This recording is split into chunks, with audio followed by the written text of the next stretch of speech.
Дом на улице Радужной в Днепровском районе Киева ничем не отличается от себе подобных во всем бывшем СССР.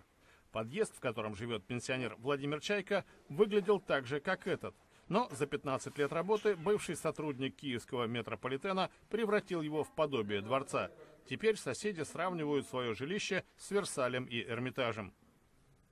Переделывал, бывало, подымался, уже ложился спать, и подымался, снимал. Потому что, думаю, нет, она не пойдет, надо снимать. Лепные узоры – предмет особой гордости Владимира Чайки. Эту технику он осваивал под руководством коллеги, плиточника и лепщика Виталия Чемериса, с которым работал в депо «Оболонь». Сама лепка, она трудоемкая, но она радость приносит. Представляете, я уже когда леплю и смотрю, что да, оно останется, оно получится, вот это все.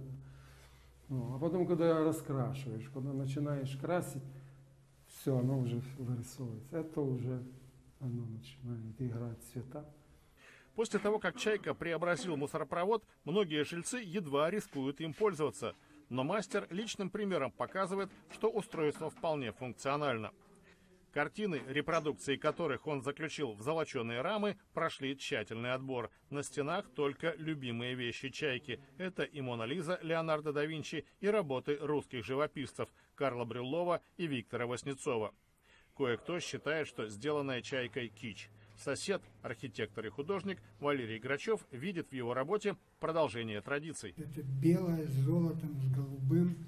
Это классическое сочетание. Растрели, дворцы наши, которые в Киеве.